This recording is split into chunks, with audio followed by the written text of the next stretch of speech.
وَإِذَا سَأَلَكَ عِبَادِي عَنِّي فَإِنِّي قَرِيبٌ أُجِيبُ دَعْوَةَ الدَّاعِ إِذَا دَعَانِ.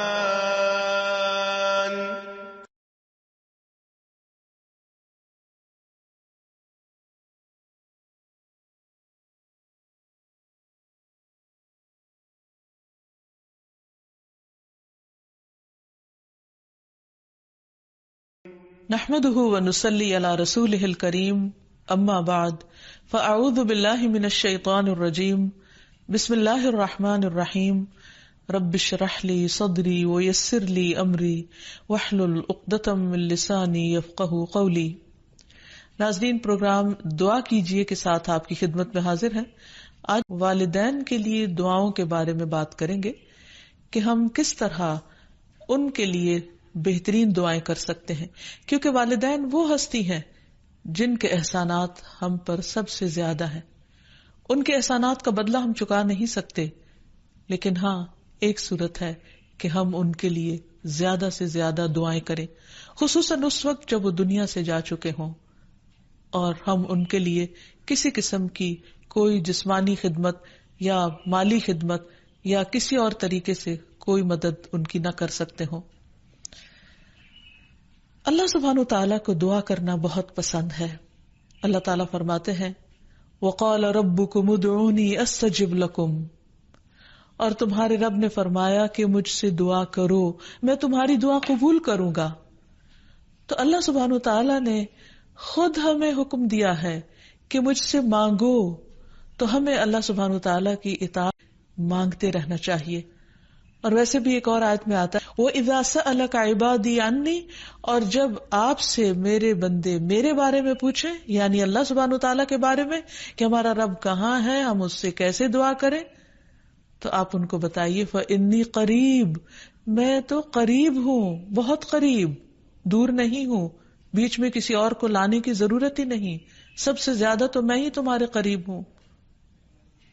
اجیب دعوت الداعی اذا دعانی، میں پکارنے والے کی پکار کا جواب دیتا ہوں جب بھی وہ مجھے پکارتا ہے.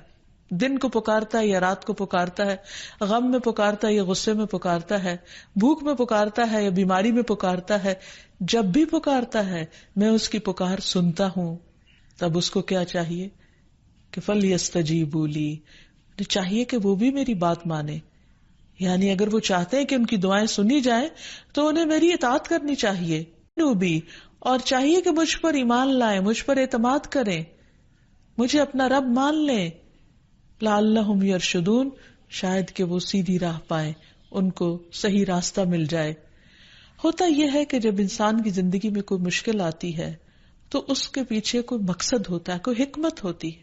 اللہ سبحانہ وتعالیٰ اپنے بندے کو اپنے اور قریب کرنا چاہتا ہے، اس لیے وہ اس کو کسی نہ کسی ایسے دکھ، تکلیف یا پریشانی میں مبتلا کر دیتا ہے تاکہ بندہ اپنے رب کی طرف رجوع کرے، اس مشکل پر صبر کر کے اجر پائے، اللہ تعالیٰ کی طرف رجوع کر کے اور زیادہ دعا مانگے، کیونکہ دعا عبادت ہے. الدعاء والعبادہ، اللہ سبحانہ وتعالیٰ کے نزدیک نہایت پسندیدہ. اس لیے ہمیں کثرت سے پکارتے رہنا چاہیے، اور جب بھی ہم دعا مانگے تو اس سے پہلے اللہ تعالیٰ کی حمد و ثنا ضرور بیان کریں. ایک حدیث میں آتا ہے عبداللہ بن مسعود رضی اللہ عنہ کہتے ہیں رہا تھا اور نبی صلی اللہ علیہ وسلم، ابو بکر اور عمر ایک ساتھ تھے. جب میں بیٹھا تو اللہ تعالیٰ کی حمد و ثنا بیان کی، پھر نبی صلی اللہ علیہ وسلم پر درود بھیجا، پھر اپنے لیے دعا کی تو نبی صلی اللہ علیہ وسلم نے فرمایا مانگو عطا کیا جائے گا، مانگو عطا کیا جائے گا. تو اس سے پتہ یہ چلتا ہے کہ دعا سے پہلے اللہ تعالیٰ کی حمد و ثنا بیان کرنا ضروری ہے. اللہ تعالیٰ کی حمد و ثنا کے بے پناہ کلمات ہیں، لیکن آج ہم ان کلمات میں سے ایک کلمہ جو اللہ تعالیٰ کو بے حد محبوب ہے وہ آپ کو بتاتے ہیں، جو نماز کے آغاز میں بھی پڑھا جاتا ہے، اور نماز کے علاوہ بھی اگر اللہ تعالیٰ کی حمد و ثنا کرنا ہو تو اس دعا کو پڑھ سکتے ہیں. سبحانک اللہم وبحمدک وتبارک اسمک وتعالی جدک ولا الہ غیرک. اے اللہ تو پاک ہے اپنی تعریف کے ساتھ، تیرا نام بڑا ہی برکت والا ہے، تیری بزرگ ہے، تیرے علاوہ کوئی بھی الہ نہیں ہے۔ تو بہرحال والدین کے لیے دعا کرنے سے پہلے اللہ سبحانہ تعالیٰ کی حمد و ثنا بیان کیجیے، پھر نبی صلی اللہ علیہ وسلم پر درود بھیجیے، اور پھر اپنے ماں باپ کے لیے دعائیں کیجیے، کیونکہ یہ اللہ تعالیٰ کا حکم بھی ہے، وَقُلْ رَبِّ ارْحَمْهُمَا كَمَا رَبَّيَانِي صَغِيرًا، اور آپ کہہ دیجئے اے میرے رب ان دونوں پر رحم کیجیے، یعنی والد پر بھی اور والدہ پر بھی، جیسے انہوں نے مجھے چھوٹا سا پالا تھا، بچپن میں پالا تھا، جب میں نہ خود کھا سکتا تھا نہ پی سکتا تھا اور نہ خود اپنے آپ کو صاف کر سکتا تھا، تو انہوں نے دن رات بغیر کسی وقفے کے میری خدمت کی۔ تو اے رب اب جب کہ وہ بڑے ہو گئے ہیں، وہ تیری رحمت کے محتاج ہیں، تو ان پر رحمت فرما اور ان کی مشکلات آسان فرما۔ پھر اسی طرح والدین اگر زندہ ہو تو بھی دعا کی جائے، اور اگر وہ فوت ہو جائے تو وہ اور بھی زیادہ جاتے ہیں۔ جب برزخ میں والدین کا درجہ بڑھا دیا جاتا ہے، یعنی بلند کیا جاتا ہے، تو وہ پوچھتے ہیں کہ ہمیں درجے کی یہ بلندی کیوں کر حاصل ہوئی؟ تو انہیں بتایا جاتا ہے کہ یہ تمہاری اولاد کی دعا کی وجہ سے۔ ویسے بھی جب انسان فوت ہو جاتا ہے تو اس کے اپنے عمل کا سلسلہ ختم ہو جاتا ہے۔ 3 چیزیں مرنے کے بعد بھی فائدہ دیتی ہیں، جن میں سے ایک صدقہ جاریہ ہے، دوسرے ایسا علم جو انسان اپنے پیچھے چھوڑ جائے جس سے لوگ فائدہ اٹھائیں، اور تیسرے ولد صالح یدعو لہ، نیک اولاد جو اپنے والدین کے لیے دعائیں کرے، یعنی بیٹے کی دعا یا بچوں کی دعا اپنے والدین کے حق میں قبول ہوتی ہے، اس لیے خوب خوب دعائیں کرنی چاہیے۔ ہم دیکھتے ہیں کہ مختلف پیغمبر بھی اپنے رب سے اپنے والدین کے لیے دعائیں کرتے رہے ہیں، جن میں نوح علیہ السلام کی دعا ہے، وہ کہتے ہیں رب اغفر لی ولوالدی ولمن دخل بیتی مؤمنا وللمؤمنین والمؤمنات، اے میرے پروردگار مجھے بخش دے اور میرے والدین کو بخش دے اور ہر اس شخص کو جو میرے گھر میں مومن کی حیثیت سے داخل ہوا ہو، ان سب کو بھی بخش دے۔ اسی طرح ابراہیم علیہ السلام کی دعا ہے ربنا اغفر لی ولوالدی وللمؤمنین یوم یقوم الحساب، اے ہمارے پروردگار مجھے، میرے والدین اور تمام مومنوں کو اس دن معاف کر دینا جس دن حساب لیا جائے گا۔ پھر اسی طرح ہم دیکھتے ہیں کہ صحابہ کرام اپنے والدین کے لیے دعائیں کیا کرتے تھے، جن میں خاص طور پر حضرت ابو ہریرہ کا ذکر ملتا ہے کہ وہ ایمان لے آئے تھے لیکن ان کی والدہ مشرکہ تھیں، اور وہ نبی صلی اللہ علیہ وسلم کے بارے میں ایسے کلمات کہہ دیتی جس سے ان کو بہت تکلیف ہوتی۔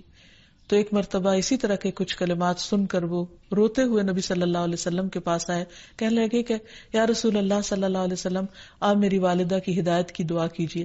بہرحال آپ صلی اللہ علیہ وسلم نے ہاتھ اٹھا کی، اور جب حضرت ابو ہریرہ واپس گھر پہنچے تو ان کی والدہ اسلام قبول کر چکی تھی۔ حقیقت یہ ہے کہ والدین کے لیے خود بھی دعا کرنی چاہیے اور دوسروں سے بھی دعا کی درخواست کرنی چاہیے۔ پھر اسی طرح ہم دیکھتے ہیں کہ ایک مرتبہ ابو ہریرہ جب اپنے وطن پہنچے تو بڑی اونچی آواز میں کہا اماں جان السلام علیکی ورحمۃ اللہ وبرکاتہ۔ انہوں نے جواب دیا وعلیک السلام ورحمۃ اللہ وبرکاتہ۔ پھر ابو ہریرہ کہنے لگے اللہ تعالیٰ آپ پر رحم فرمائے جیسا کہ آپ نے بچپن میں میری پرورش فرمائی۔ ان کی والدہ نے جواب دیا اے میرے بیٹے، تمہیں بھی اللہ تعالیٰ بہترین جزا دے اور تم سے راضی ہو جیسا کہ تم نے میرے ساتھ بڑھاپے میں نیک سلوک کیا۔ حقیقت یہ ہے کہ ہم پر انسانوں میں سے سب سے بڑا احسان ہمارے والدین کا ہے۔ اللہ سبحانہ وتعالیٰ نے اپنے حق کے بعد سب سے بڑا حق ہمیں والدین ہی کا بتا۔ اللہ تعالیٰ نے بنی اسرائیل سے پکا عہد لیا تھا۔ قرآن مجید میں آتا ہے وَإِذْ أَخَذْنَا مِيثَاقَ بَنِي إِسْرَائِيلَ لَا تَعْبُدُونَ إِلَّا اللَّهَ وَبِالْوَالِدَيْنِ إِحْسَانًا، اور وہ وقت یاد کرو جب ہم نے بنی اسرائیل سے یہ پختہ عہد لیا کہ تم لوگ اللہ کے سوا کسی کی عبادت نہ کرو گے اور والدین کے ساتھ احسان کرو گے۔ تو حقیقت یہ ہے کہ والدین کے ساتھ احسان کرنا اس لیے ضروری ہے کہ ہم ان کا حق ادا نہیں کر سکتے جتنی وہ محبت کے ساتھ ہمیں پالتے ہیں۔ بچے والدین کی خدمت عزت کرتے بھی ہیں تو بعض اوقات مشکل میں پڑ کر بد دلی کے ساتھ، اس محبت کے ساتھ نہیں جو والدین کی محبت اپنی اولاد کے لیے ہوتی ہے، اور وہ ہر کام خوشی خوشی کرتے ہیں۔ والدین اپنے بچوں کے بڑا ہونے کی دعائیں مانگتے ہیں، لیکن جب والدین بوڑھے ہو جاتے ہیں تو بچے ان کے خیر و عافیت کے ساتھ دنیا سے رخصت ہونے کی دعائیں مانگتے ہیں. والدین اور ماں کا حق ادا کرنا اور بھی زیادہ ضروری ہے، کیونکہ باپ کے مقابلے میں بچے کی پیدائش، تعلیم اور تربیت میں ماں کا حصہ اور ہاتھ زیادہ ہوتا ہے، وہ تکلیفیں بھی زیادہ اٹھاتی ہے. اور والدین کے لیے دعائیں کرنے کے ساتھ ساتھ ان کے ساتھ ادب اور احترام کا سلوک بھی کرنا چاہیے، خواہ وہ مسلمان نہ بھی ہوں، خواہ وہ اللہ تعالیٰ کے فرما بردار نہ بھی ہوں. اس سلسلے میں ہم دیکھتے ہیں کہ حضرت اسما کی والدہ ان کے پاس آئیں، جو کہ ابھی اسلام قبول نہیں کی تھی، تو وہ نبی صلی اللہ علیہ وسلم کی خدمت میں حاضر ہوئی اور پوچھا کہ میری والدہ میرے پاس آئی ہیں اور بہت رغبت کے ساتھ مجھ سے ملنا چاہتی ہیں، تو کیا میں ان سے مل سکتی ہوں، ان کی مدد کر سکتی ہوں؟ تو آپ نے فرمایا تھا صلی امکی، تم اپنی ماں کے ساتھ صلہ رحمی کرو. اس بارے میں اللہ سبحانہ وتعالیٰ قرآن مجید میں بھی حکم دیتے ہیں کہ وَإِن جَاهَدَاكَ عَلَىٰ أَن تُشْرِكَ بِي مَا لَيْسَ لَكَ بِهِ عِلْمٌ فَلَا تُطِعْهُمَا وَصَاحِبْهُمَا فِي الدُّنْيَا مَعْرُوفًا.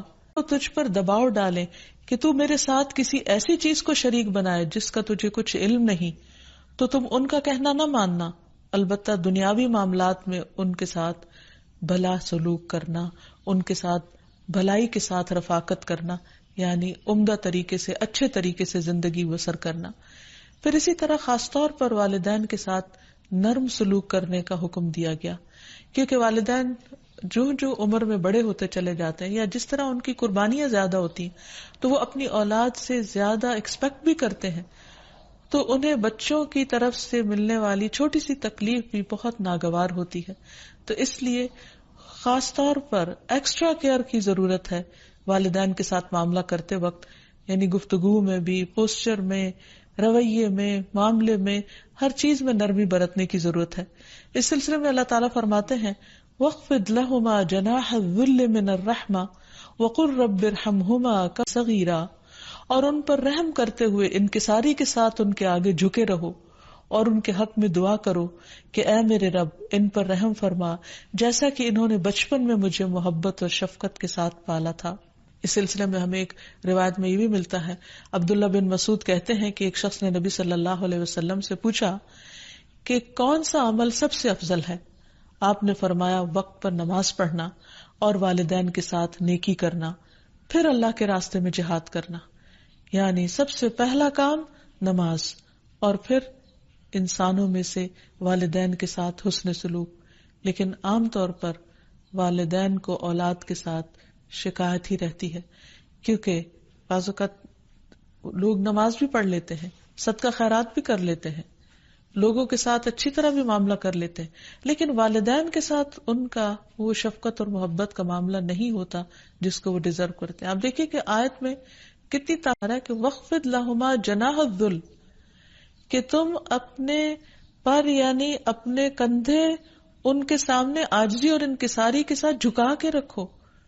یعنی جب ان کے سامنے بیٹھو یا کھڑے ہو یا بات کرو تو اس وقت بھی تمہارے اندر ایک خاص قسم کا جھکاؤ ہونا چاہیے. پھر اسی طرح یہ ہے کہ والدین کو اف تک کہنے کی اجازت نہیں. بعض اوقات انسان کا اپنے والدین کے ساتھ ڈس ایگریمنٹ ہو جاتا ہے، کسی بات پر اختلاف ہو سکتا ہے، وہ دین کا معاملہ ہو سکتا ہے، وہ دنیا کا معاملہ ہو سکتا ہے، وہ سوچ کا فرق ہو سکتا ہے، وہ جنریشن گیپ ہو سکتا ہے، وہ کوئی بھی چیز ہو سکتی، لیکن اس میں اولاد کو یہ حق نہیں دیا گیا کہ وہ والدین کے ساتھ بدتمیزی کرے. ہمارے دین نے ہمیں یہ سکھایا ہے کہ وَلَا تَقُلْ لَهُمَا أُفٍّ وَلَا تَنْهَرْهُمَا، کہ تم ان کو اف تک نہ کہو اور ان سے ڈانٹ کر بات نہ کرو. وَقُلْ لَهُمَا قَوْلًا كَرِيمًا، اور ان کے ساتھ جب بات کرو تو بہت احترام کے ساتھ کرو. پھر اسی طرح ان کے ساتھ سختی سے بات نہ کی جائے، ان کا نافرمان نہ بنا جائے، جیسے اللہ سبحانہ وتعالیٰ نے یحییٰ علیہ السلام کو یہ حکم دیا تھا، یا یحییٰ خذ الکتاب بقوہ وآتیناہ الحکم صبیا وحنانا من لدنا وزکاة وکان تقیا وبرا بوالدیہ ولم یکن جبارا عصیا.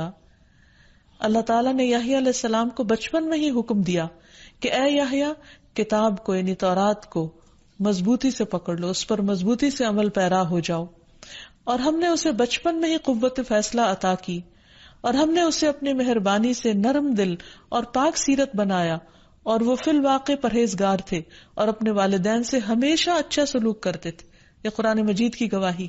اور کسی وقت بھی جابر اور نافرمان نہ ہوئے، یعنی انہوں نے کبھی بھی اپنے والدین کے ساتھ بدتمیزی نہیں کی، سختی نہیں کی، بد اخلاقی نہیں کی. طرح والدین کی نافرمانی کو حرام بھی قرار دیا گیا. حدیث میں آتا ہے کہ ان اللہ حرم علیکم عقوق الامہات، اللہ نے تم پر ماؤں کی نافرمانی کو حرام قرار دیا ہے. پھر اسی طرح ایک اور حدیث میں آتا ہے کہ اللہ تعالیٰ کی رضامندی باپ کی رضامندی میں ہے اور اللہ کی ناراضگی باپ کی ناراضگی میں ہے. اس لیے والد کا حق ادا کرنا بھی ماں کے ساتھ ساتھ بہت ضروری ہے، اور والدین کا حق ادا نہ کرنا کبیرہ گناہوں میں شمار ہوتا ہے. اور کبیرہ گناہ وہ ہیں کہ جن پر اگر انسان توبہ کیے بغیر مر گیا تو قیامت کے دن سخت پکڑ ہوگی. اور اسی طرح والدین کو رلانا بھی کبیرہ گناہ ہے، ان کو گالی دینا کبیرہ گناہ ہے. پھر اسی طرح والدین تو وہ ہستی ہیں کہ جن کے لیے دعاؤں کے ساتھ ساتھ ان کی طرف سے صدقہ خیرات کرنا بھی خصوصاً ان کے زندگی کے بعد بہت فائدہ مند ہے. انسان کو اگر زندگی میں کچھ مشکل پیش آئے، اپنے بچوں کی طرف سے کوئی پریشانی ہو، یا اپنی صحت یا کاروبار اور روزگار میں اگر کوئی پریشانی ہو، تو اس وقت انسان کو اپنے والدین کے ساتھ حسن سلوک کرنا چاہیے. یہ ان نیکیوں میں سے ہے جس کی وجہ سے انسان کی مشکل بہت جلد حل ہو جاتی ہے. اور خصوصاً صدقہ دیتے وقت والدین کی طرف سے، یعنی ان کو ثواب پہنچانے کی نیت سے صدقہ کیا جائے.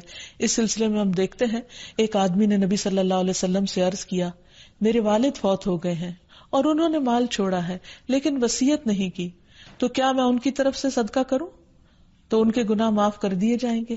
آپ نے فرمایا ہاں. اسی طرح حضرت عائشہ سے روایت ہے کہ ایک آدمی نبی صلی اللہ علیہ وسلم کے پاس آیا اور عرض کی کہ یا رسول اللہ، میری والدہ بغیر وصیت کے فوت ہو گئی ہیں اور میرا گمان ہے کہ اگر وہ بات کرتی تو صدقہ کرتی، اگر میں ان کی طرف سے صدقہ کروں تو کیا ان کو اجر ملے گا؟ آپ نے فرمایا کہ ہاں. پھر اسی طرح والدین کے اگر روزے رہتے ہوں تو ان کے قضا روزے ادا کیے جا سکتے ہیں. وہ حج نہ کر پائے ہوں تو ان کی طرف سے حج بدل کیا جا سکتا ہے، یہ ان کے لیے ایک بہت بڑا احسان ہوگا. پھر اسی طرح ان کی نظر پوری کی جا سکتی ہے کہ اگر انہوں نے زندگی میں کسی سے کوئی وعدہ کیا ہو اور وہ اسے پورا نہ کر سکے ہو، اللہ تعالیٰ کے لیے کوئی نظر مانی ہو اور اسے پورا نہ کر سکے ہو، تو اس کو ادا کر دیا جائے.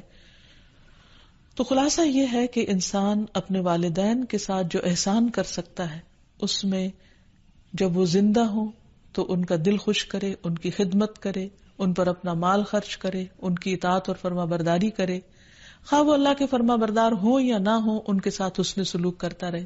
جب وہ فوت ہو جائے تو ان کی طرف سے صدقہ خیرات کرے، والدین کے دوستوں کے ساتھ حسن سلوک کرے، اور اس کے ساتھ ساتھ ان کے لیے خوب خوب دعائیں کرے. اور خصوصاً یہ مختصر سی دعا جو اللہ سبحانہ وتعالیٰ نے خود حکم دیا کرنے کو، رب ارحمہما کما ربیانی صغیرا، اس دعا کی خوب خوب تکرار کرے، بخشش کی بھی دعا کرے. اور آخر میں ہم سب دعا کرتے ہیں اپنے والدین کے لیے کہ اللہ تعالیٰ ان پر اپنی رحمتیں فرمائے اور ان کو اپنا پسندیدہ بنا لے، اور اگر وہ دنیا سے جا چکے ہیں تو انہیں جنت میں اعلیٰ مقامات عطا فرمائے. وآخر دعوانا ان الحمد للہ رب العالمین. السلام علیکم ورحمۃ اللہ وبرکاتہ. بدعائك رب شقيا